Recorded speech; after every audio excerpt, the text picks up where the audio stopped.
simbolička razmena i smrt, simulakrumi i simulacija, fatalne strategije, prozirnost zla, savršen zločin, o zavođenju, drugo od istoga, Amerika, Cool Memories, iluzija kraja. Nekadašnji profesor sociologije na Univerzitetu u Nanterru danas je predavač filozofije kulture na Evropskoj školi za postdiplomce u Sassfeu u Švajcarskoj. Vous avez traversé, je dirais, toutes les grandes expériences intellectuelles et politiques du XXe siècle. À vos débuts, vous étiez un sociologue assez proche du marxisme. Aujourd'hui, on vous appelle un philosophe des médias, aussi un philosophe postmoderne. Alors, comment se fait ce transfert, ce passage du marxisme à la pensée postmoderne? Oui, enfin, il y a eu une évolution, c'est sûr. Il n'y a pas eu une révolution, hein. Ça n'a pas été une mutation. On est passé, comme toute ma génération pratiquement, hein, on est passé de la pensée critique entre Sartre et le marxisme. Hein. C'était un marxisme un peu sartrien quand même, hein, un peu existentialiste, un peu tout ça. Puis après, alors est arrivé autre chose, la psychanalyse, la sémiologie, Barthes, Roland Barthes, ça a été très important, tout ça.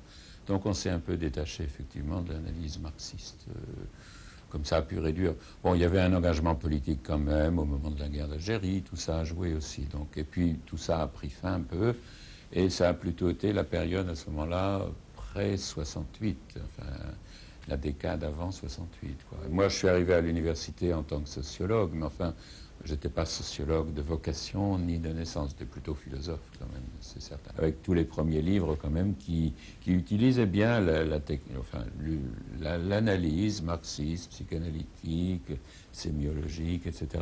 Et puis après tout ça, moi je suis un peu passé à travers, quoi. Après ça devient franchement transversal. Est-ce qu'une sorte de désillusion avec le mouvement des années 60 vous a amené vers une sorte de pensée postmoderne?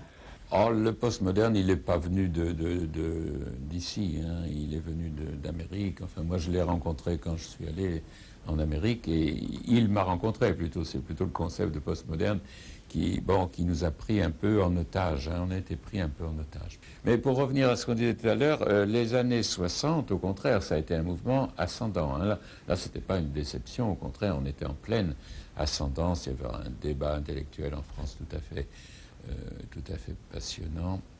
C'est plutôt après 68, dans les années 70, que bon, tout ça s'est un peu évanoui et que là, chacun a repris un peu, comment dire, repris ses billes, repris son autonomie, et puis le grand mouvement était passé, quoi. Alors ça, il y a eu une déception, forcément.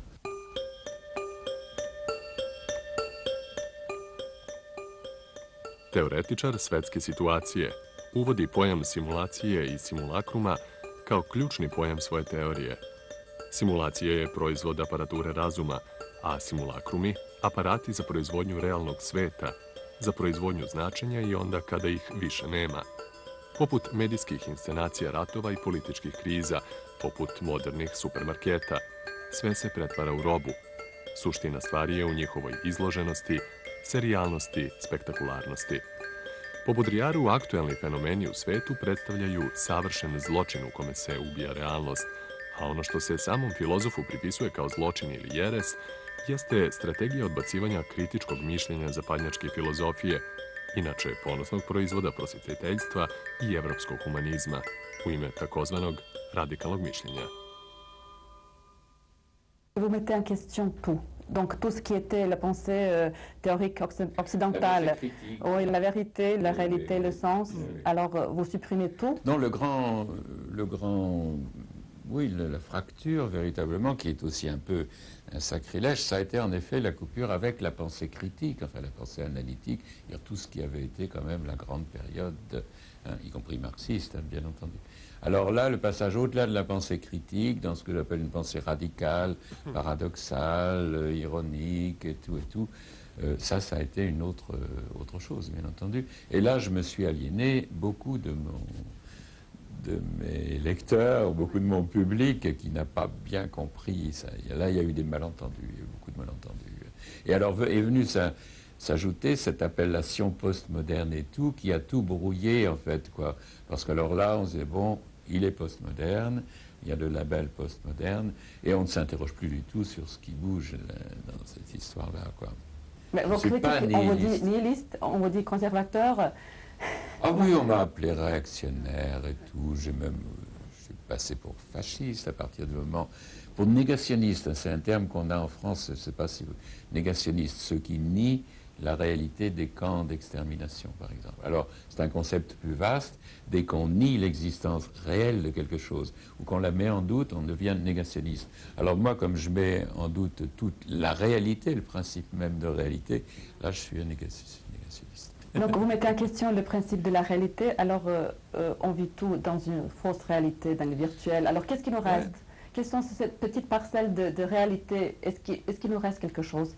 Ah oui, oui, non, moi je ne suis pas du tout... Non, la réalité, ce que je mets en doute, enfin analyser, c'est le principe de réalité, c'est-à-dire la réalité objective, hein, c'est-à-dire le fait qu'il y ait des choses vraies, indubitables, etc. Ça, je pense que non. Mais c'est le principe qui disparaît. Les choses telles qu'elles sont, elles existent. Hein, je ne suis pas assez absurde au point de dire ça n'existe plus. Ça existe, mais ça n'a plus de principe de vérité ou de réalité pour exister. Donc à partir de là, on est effectivement dans un grand jeu, mais toutes les possibilités sont ouvertes. Hein, et quelque chose résiste, à mon avis, à cette disparition, mais qui est de l'ordre de, non plus de la valeur, de la vérité, etc., mais de, je dirais, la singularité, c'est-à-dire la spécificité vraiment. Et celle-là, elle peut être individuelle, ça peut être votre existence individuelle, ou elle peut être dans les grands mouvements ou les événements collectifs. Bon, le 11 septembre, par exemple, pour moi, c'est un événement crucial, vraiment capital, et c'est un événement singulier, c'est une singularité. Alors, est-ce que c'est réel ou pas réel? Ce qu'il y a, c'est qu'on a affaire avec ça. C'est là qu'est en effet le maximum de problèmes, quoi, de la mise en jeu, effectivement, de tout ce monde qu'on croyait réel, moderne, en progrès, le progrès historique, tout ça. Ça a quand même été remis en cause, pas par moi, hein, par l'événement lui-même, par la vie. Donc moi, j'ai l'impression d'être simplement au fil d'une réalité véritable, je dirais, mais qui n'est pas celle qu'on donne d'habitude à consommer sous forme de réalité. Alors celle-là, elle est devenue quoi, cette réalité-là? Elle est devenue, en effet, ce qu'il en reste, c'est la banalité absolue. Banalnost danas caruje našim životima, smatra Baudrillard. Mi više nismo u drami alijenacije, mi smo u ekstazi komunikacije, piše u studiji Drugo od istoga. Danas postoji čitava pornografija informisanja i komuniciranja, pornografija električnih kola i mreža. To više nije opscenost nečega što je skriveno, to je opscenost nečega što nema više tajni. Vous parlez de toute une pornographie de systèmes d'information, de communication. Alors pourquoi le terme de pornographie? Voilà, dans la pornographie, par exemple, le corps ou la sexualité est donné comme à l'état brut, je veux dire, sans plus du tout de séduction ou d'imagination, etc. C'est la matérialité même des choses, qu'on prend pour la réalité la plus réelle qui soit, hein, puisque là, le corps est là sans rien d'autre, sans discours, sans métaphore, sans rien. Or ça, oui, moi je pense que alors là, on est dans une banalité effrayante, c'est-à-dire c'est à la fois la présence absolue dans ce registre-là, de la sexualité, du corps, et en même temps, c'est son irréalité totale. Hein, c'est-à-dire que, bon, sans séduction, c'est-à-dire sans le regard, sans le jugement, sans la métaphore, des tas de choses comme ça, sans une relation duel même entre... hein, bon, il n'y a pas du tout de vérité du corps, de vérité du sexe, ces choses-là. Donc ça, c'est une critique, effectivement, de ce qui se donne pour l'évidence et qui ne l'est pas du tout. Alors à la place, ce qui a pris la place, ben, c'est cette banalité, oui, qu'on peut... Je dis elle est obscène parce qu'elle elle se donne à consommer comme ça, totalement, immédiatement et tout. Et ça, bon, je trouve ça, disons, oui, ça n'est même plus un jeu, hein, c'est véritablement d'un sérieux mortel, d'une certaine façon. Et puis bon, à travers les médias, tout ça, c'est vrai que ce qui nous guette quand même, c'est la banalisation totale.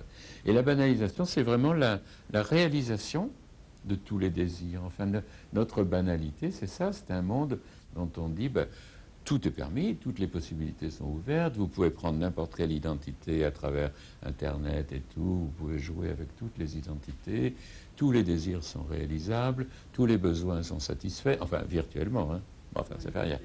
Eh bien ça c'est la banalité totale, quoi. Alors c'est évidemment, on n'est pas très loin de ce que Marcuse décrivait comme le monde unidimensionnel, par exemple. Hein, on a perdu un peu la troisième dimension, peut-être la deuxième aussi. On n'est plus dans une espèce de dimension totale comme ça, où tout est à plat, tout est là, tout est disponible. Mais voilà, c'est comme l'information. Bon, on a toute l'information disponible avec 150 chaînes de télévision, qu'importe et tout. Et on est réduit. Alors bon, il y a une espèce de visibilité totale et en même temps, on n'y voit plus rien, quoi, évidemment. Hein, il y en a trop.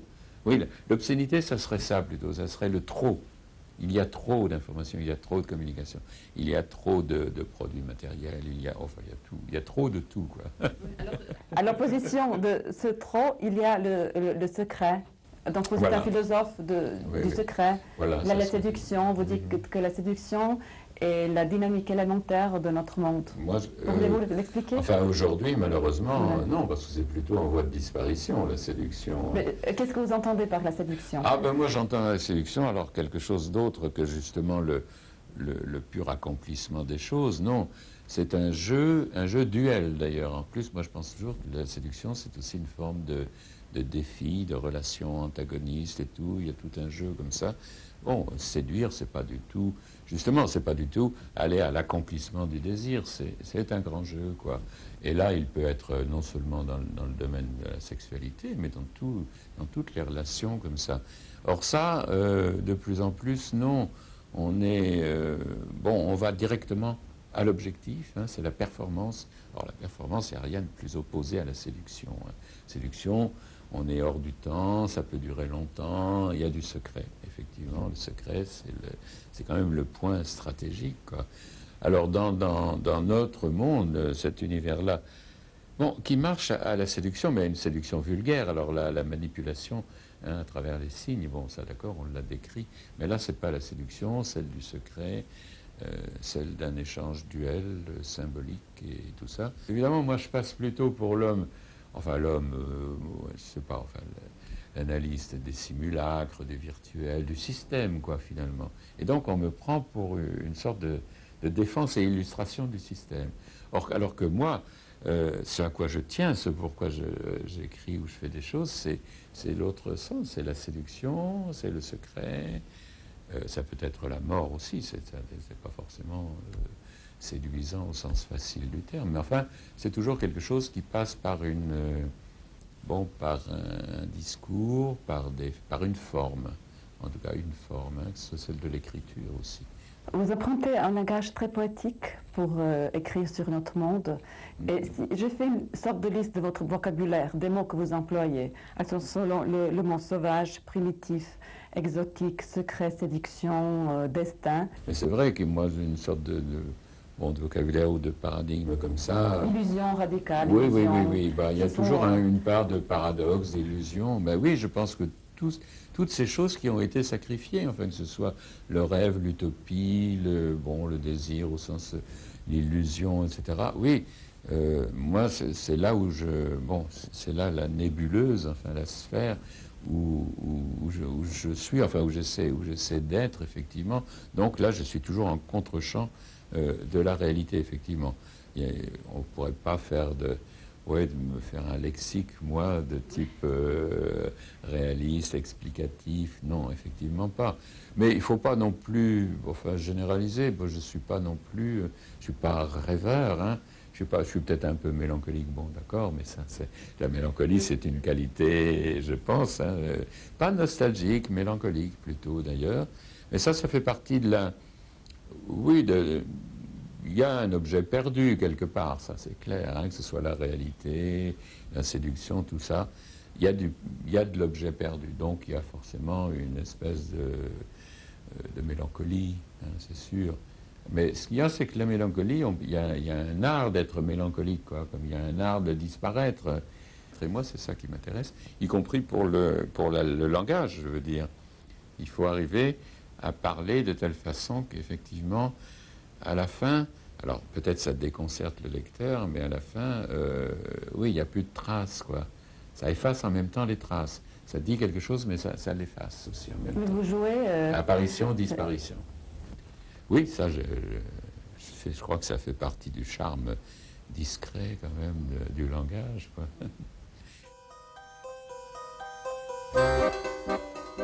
Čini se da se Baudrillard pridružio konzervativnim tumačima umetnosti i sveta kada se prezrivo obraća postmodernoj proizvodnji umetnosti.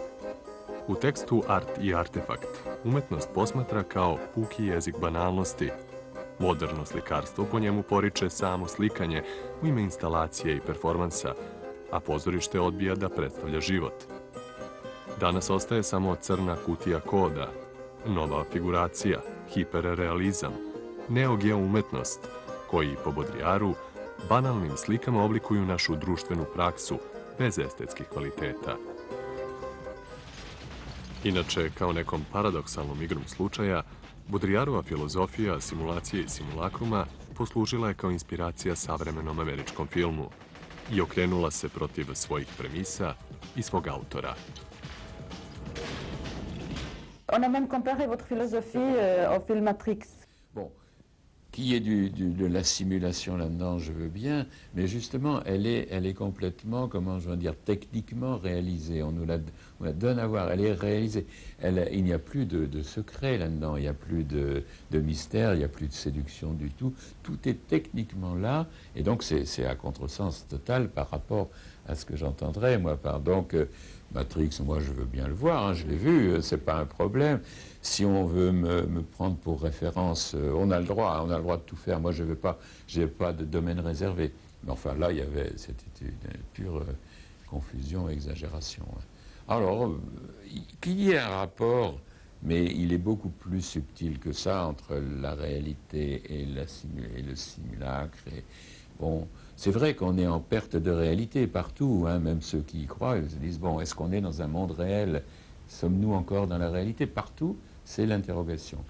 Mais il y a des réponses à ça qui sont quand même plus subtiles que Matrix. Bon, si vous avez vu un film comme Mulholland Drive, par exemple, bon, alors là, on a affaire vraiment à un cinéma qui est dans le secret, enfin, où il y a du trouble, où il y a de la séduction. On ne sait plus où on est, effectivement.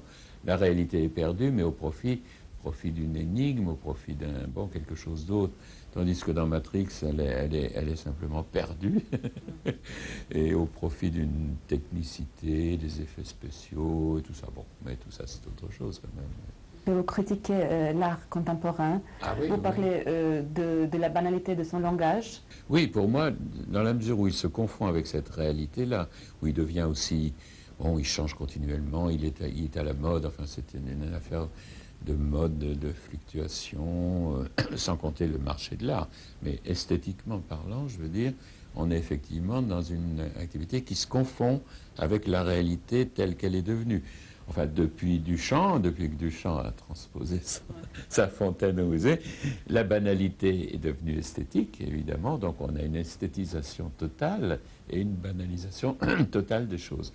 Et l'art contemporain me semble participer de ça. C'est pour ça, au sens où je dis il est nul, c'est-à-dire que dans son rapport à la réalité ou au secret, etc., l'équation est nulle, quoi. Le résultat, c'est zéro. Dans votre livre Amérique, vous avez pris Amérique comme exemple de quelque chose de primitif, d'astral. Vous avez parlé des déserts américains. Oui. Moi, l'Amérique, je l'ai écrit, le livre, dans la plus grande, comment dire, admiration, en tout cas fascination. Hein. Ça a été vraiment le résultat. On a cru que c'était anti-américain, absolument pas, rigoureusement pas. Mais simplement, pour moi, l'Amérique, c'était le désert, oui, en termes de travelling et tout, le désert géographique, mais le désert métaphorique. Enfin, c'était un désert au sens où je le prenais comme un pays, oui, hors de la culture européenne, ailleurs, quoi. Et le pays où, d'une banalité effrayante, si on veut, mais là-bas, la banalité est originale. Elle est, je veux dire, elle est à l'origine. Hein. elle est, comment je veux dire, elle est dans son... Oui, elle est née là-bas en quelque sorte, et là-bas c'est une sorte de paradis de la banalité. Donc c'est quelque chose, la banalité je dirais, c'est paradoxal, mais là-bas elle est singulière. Hein, tandis que nous avons emprunté une espèce de banalité moderne ou postmoderne en tout cas, mais qui va contre notre histoire, notre culture, etc. Là-bas c'est cohérent, c'est le désert du réel. La société américaine, ce n'est pas une société de simulation par excellence? Oui, on est dans une forme de... Oui, puisque évidemment tout ça c'est un point technique tout est fabriqué, tout est artefact, tout est à l'image artificielle. Bon, c'est Disneyland, hein, si on veut, c'est la société américaine, c'est Disneyland, d'accord. Mais au moins, c'est à l'état brut, je veux dire. Moi, quand j'entends parler de simulacre et de simulation, ici, c'est toujours un jeu, bon, bah, l'art, le théâtre, etc., c'est du simulacre aussi. C'est-à-dire c'est un simulacre quand même qui peut être même poétique. Tandis que là-bas, c'est l'état primitif, c'est le simulacre à l'état primitif, sauvage. C'est pour ça que je disais, c'est une société primitive. Ça, les Américains n'ont pas aimé du tout, du tout. Ils ont été, ah oui, ils ont reçu très très mal le livre en général. Il a eu un grand succès, mais il a été reçu très très très très mal. Or, moi, c'était un livre tout à fait... Je ne dis pas que c'était un éloge de l'Amérique, non, bon, je ne vais pas en faire l'éloge, mais c'était une description admirative. Enfin, pour moi, c'était quand même justement ce qui me permettait d'avoir un contre-modèle total au modèle européen, hein, dont nous étions détachés critiquement, quoi. Il y avait toute une critique de cette culture, de la représentation. On a fait ça pendant 20 ans. Et là-bas, moi, je trouvais tout ça, au fond, réalisé, hyper réalisé. Hein, c'était l'hyper-réalité américaine. Istorija, a ne sudbina, bila je u posljednjih nekoliko vekova garant smisla naše egzistencije. Danas iz nje su nestali događaji koji stvaraju vlastitu scenu i vlastitu dramaturgiju. Nestanak istorijskog smisla mnogobrojnih događaja za mnoge je nagoveštaj kraja istorije, a za Baudrillarda nagoveštaj kretanja istorije unazad. Dans l'illusion de la fin, vous parlez de la fin, ou bien de son illusion de l'histoire. Alors, est-ce que nous sommes toujours dans l'histoire? Sommes-nous sortis de l'histoire? Est-ce que nous regressons? On est dans l'ombre, oui, justement dans une perpétuation, enfin, dans la foulée par la force d'inertie. On est encore dans les séquelles de l'histoire. On est quand même encore dans l'illusion, parce qu'au fond, l'histoire, qu'est-ce que c'est? C'est quand même aussi un modèle, une construction idéologique, mentale. Bon, on a eu, nous, une histoire avec des siècles d'une continuité comme ça, avec une sorte de raison historique, et puis, ce qu'on espérait, une fin, hein, mais une finalité, vraiment. Oui, comme la résolution de toutes les contradictions. Oui, la résolution de tous les conflits et tout. C'était ça l'histoire, hein, oui, quand même. L'histoire, il n'y a pas d'histoire sans cet espoir final, enfin sans cette finalité. Les utopies, vous voulez dire? Oui, bah oui, les utopies, bon, alors, ça a tourné... Utopie, ça doit être un mot qui vous plaît. Utopie, ça, bah, oui, ça m'a beaucoup plu, puisqu'on a même fait une revue qui s'appelait comme ça, quoi. Oui, au fond, il n'y avait pas d'utopie, d'histoire sans utopie, hein. Et l'utopie aussi est un sous-produit de l'histoire. Enfin bon, il y avait une espèce de dialectique entre les deux. Et tout ça, c'est un petit peu, ça s'est fracturé quand même, quoi. Et à un moment donné, bon, on a bien l'impression quand même... Je ne suis pas... Bon, l'histoire de Fukuyama, enfin, de l'histoire, de la façon dont il la présente, non, je ne pense pas que ce soit ça exactement. Mais on a affaire à un autre type d'événement. On n'est plus dans des événements politiques, historiques qui se succèdent, enfin, etc.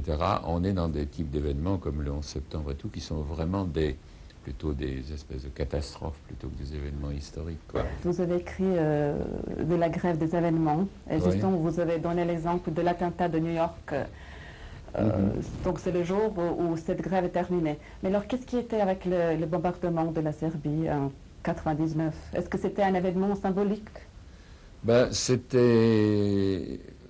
Oui, enfin, non, c'est sûr que ça rentre ça dans l'idée de la mondialisation, enfin de la globalisation et tout, et de l'entreprise globale, mondiale, de réduire toutes les singularités, enfin vraiment de faire table rase, hein, d'établir une espèce d'homogénéité de la puissance comme ça, une hégémonie quoi. On est dans la phase hégémonique, on n'est plus exactement dans la phase d'une domination, bon, avec l'aliénation, etc. On est une phase hégémonique là où véritablement il faut que tout obéisse au même principe. Hein. Alors, dans ce sens-là, à mon avis, la Serbie, ça faisait partie de la même chose. Hein. C'est-à-dire, il y avait à la fois, parce qu'il faut bien dire les choses, il y a eu quand même réduction de singularité violente de la part des Serbes sur d'autres, et réduction des Serbes, alors finalement liquidation aussi, par une puissance dite mondiale, de communauté internationale complètement virtuelle, bien entendu. Et donc ça, c'est un même processus qui est au-delà effectivement de l'histoire, qui est, à la limite, il faut effacer l'histoire et amener tout dans une forme d'échange, oui, de généraliser. C'est-à-dire que tout soit immédiatement négociable, qu'il y ait un marché universel des choses, quoi. Alors dans ce sens-là, toutes ces guerres-là, bah, y compris celle d'Irak aussi, hein, tout ça rentre dans le même, pour moi, je veux dire, dans le même trajectoire d'une liquidation généralisée. On amène la démocratie, et vous aurez la démocratie, vous l'aurez à tout prix, même si vous n'en voulez pas. Et puis, donc c'est une dictature de la démocratie un peu. Il faudra payer le... Oui, c'est une forme, je dirais même, bon, c'est pas du terrorisme d'État, mais c'est presque ça, quoi, de toute façon. Mais alors, à un niveau planétaire, évidemment, à un niveau mondial, quoi. Ah non, tous ces termes-là, démocratie, droits de l'homme et tout, ça, il faut bien voir que ça, c'est devenu instrumentalisé au profit de ceux qui exercent cette puissance, qui d'ailleurs n'est... Bon, d'accord, il ne faut pas la confondre non plus avec les Américains, l'Amérique, hein, la puissance mondiale, cette espèce de globalisation, tout le monde en est victime, y compris les Américains, il ne faut pas exagérer, de même qu'il ne faut pas confondre le terrorisme et l'islam. Bon, alors là, alors par contre, on peut dire qu'on est dans une forme terroriste, l'ensemble. Hein. Il y a un terrorisme violent, spectaculaire, islamique, etc. Mais il y a un terrorisme de l'autre côté aussi, terroriste de cette puissance mondiale qui exerce la contre-terreur, une espèce de terreur blanche. Enfin, on voit bien comment tout ça, c'est vraiment un rapport antagoniste. Mais ça, on peut les analyser comme négatives, alors effectivement, et d'ailleurs on les dénonce comme telles, mais on peut les analyser comme des formes de résistance, plus ou moins aveugle, effectivement, mais qui de toute façon, tout ce qui s'oppose à cette globalisation, à cet échange généralisé, pour moi, c'est bon. Hein. Donc, y compris le non au référendum en France.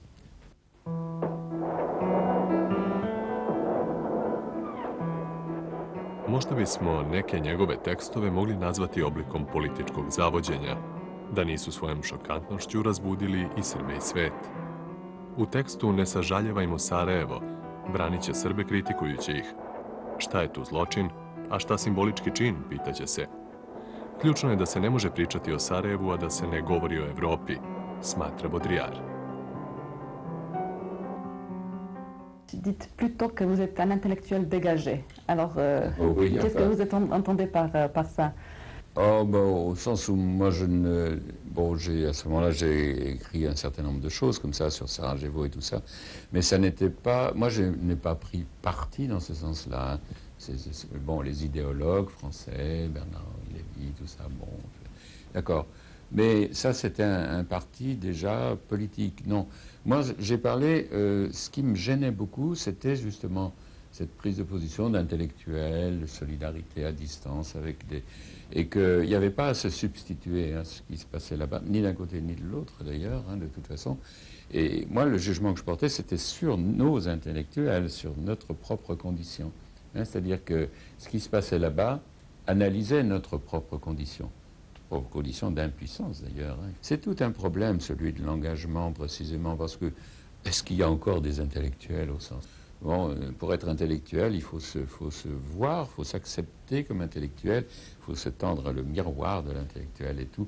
Moi, je veux pas de ça, je veux pas du tout. Vous avez une très belle idée, un peu étrange. Vous dites que l'intellectuel doit prendre sur soi le mal et le concept du mal de Ah son oui, temps. Alors ça je expliquez-moi pense, oui, oui, oui. ce que Ben, c'est-à-dire qu'aujourd'hui, bon, intellectuel ou pas, ce qui doit être pris en compte, oui, c'est cette espèce dont je parlais, cette espèce d'antagonisme, de duel, où effectivement, bon, je ne dis pas que c'est la lutte du bien contre le mal au sens de Bush, hein, c'est pas ça, mais qu'il y a un empire du bien, enfin, il y a quelque chose qui prétend, en tout cas, exercer le bien, hein, mais d'une façon dictatoriale. Il faut que le bien règne partout. Je crois que, bon, la pensée, enfin la réflexion, hein, elle ne peut plus guère prendre en compte la finalité heureuse des choses, enfin, c'est ça, dresser l'utopie, etc.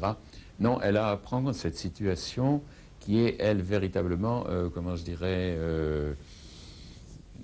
oui, une situation de désordre, de fracture, de catastrophe, peut-être, je ne sais pas, enfin bon.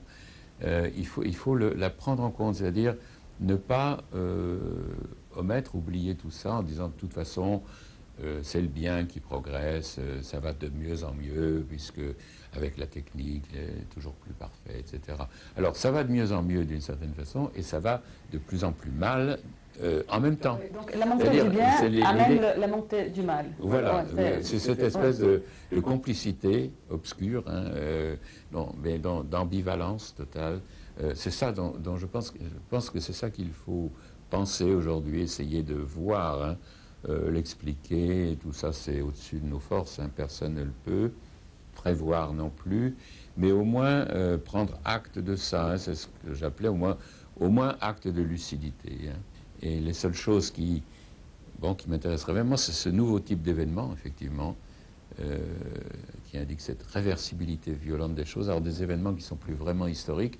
Et là, je ne vois même pas comment on peut y participer. Je veux dire, on n'est pas pour le 11 septembre, hein, qu'est-ce qu'on fait? Il faut savoir, mais il faut que la pensée elle-même arrive un tout petit peu à faire événement de la même façon, c'est-à-dire à créer une fracture, hein, ouvrir un domaine secret, je ne sais pas, enfin révéler, oui, en tout cas le mal là où on ne voit que le bien. Hein. Et éventuellement faire le mal, s'il n'y a plus que du bien, il faut faire le mal, enfin d'une façon ou d'une autre. Après le 11 septembre, vous avez écrit un texte dans Le Monde, un texte qui s'intitule « L'esprit terroriste ». Et vous avez écrit une phrase qui a provoqué un vrai scandale en public. Vous avez écrit « C'est eux qui l'ont fait, mais c'est nous qui l'avons voulu ». Et moi, je ne défends pas l'islam, etc. Ça m'est égal.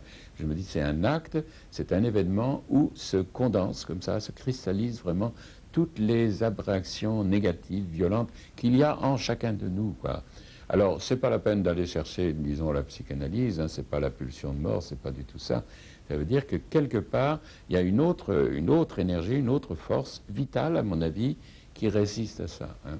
Et bon, à un moment donné, par le travers des terrorismes, à travers le terrorisme, il y a une manifestation visible et violente de cette chose-là.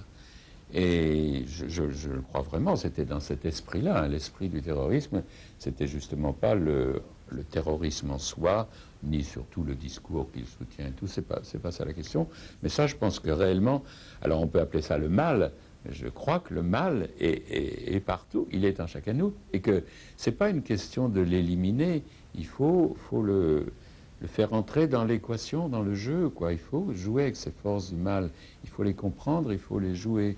Alors, bon, ce que j'appelle, au fond, lucidité, et pas seulement renier ça d'un seul coup en disant ça n'existe pas, parce qu'en fait, on est toujours dans cette espèce de théologie qui vient de très loin, qui est en fait de dire le mal, à proprement parler, n'existe pas, seul le bien existe. Dans toute cette affaire, dans tout ce bordel historique, quelle est la responsabilité des médias? Parce que vous êtes tout d'abord un philosophe des médias. Oui, oh bah les médias sont justement le médium de tout ça. Hein. Tout est saturé par les médias de toute façon, ou même anticipé par eux, hein. Ils créent l'événement, etc.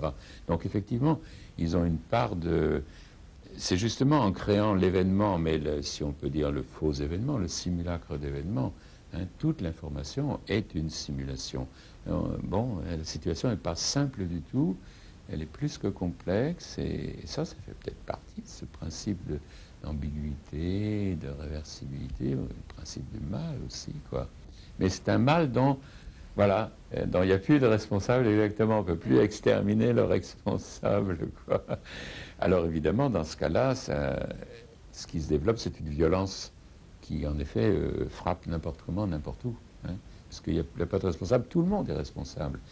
Mais dans la logique terroriste, c'est bien ça, c'est-à-dire on frappe n'importe qui, les innocents, comme on dit, de toute façon. Mais ça part, non pas d'une idée, ils n'ont pas fait une analyse comme ça, mais ça part quand même de quelque chose comme, dans ce monde-là où tout s'échange généralisé circule, nous sommes tous donc des éléments, des particules dans un même réseau. Hein. Tout le monde fait partie de ce réseau-là. Jezik Baudrillardovih tekstova, fluidan, fragmentaran i teorijski sofisticiran, ostaje komunikativan i nekom čudnom lucidnošću uspeva da prelazi s rečnika kapitala i rada na rečnik seksualne želje. Meša diskurse molekularne biologije i politike. Ono što je intrigantno u njegovom pisanju, bilo da je reč o filozofskim, eseističkim ili proznim tekstovima, jeste odbacivanje klasičnih teorijskih formi, korišćenjem diskretnog šarma jezika.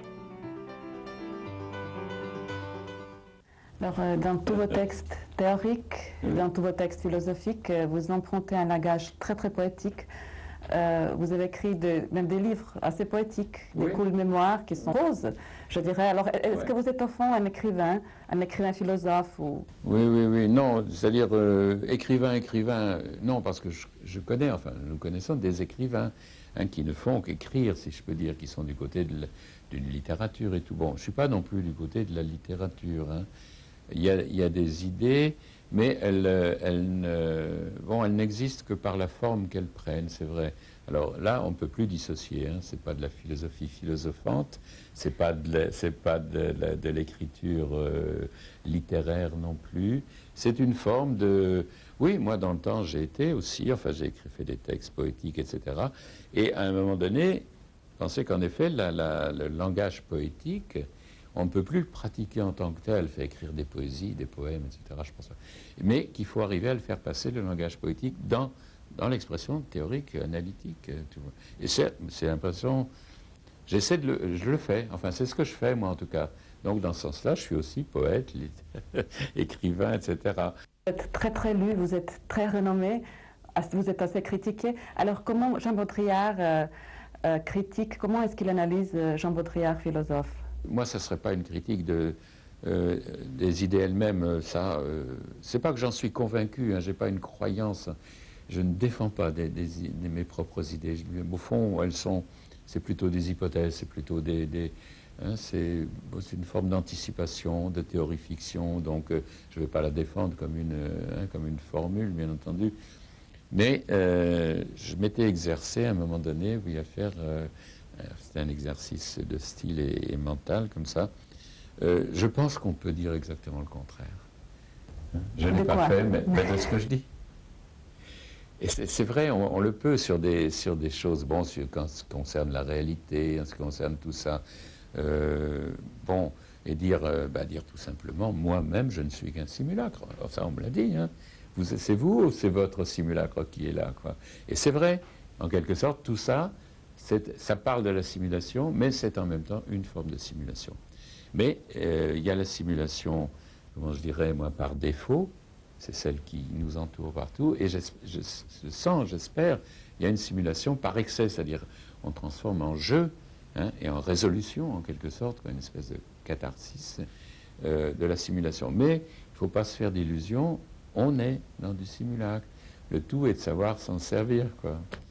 Donc, moi-même, je ne suis qu'un simulacre. Voilà la critique que je peux faire.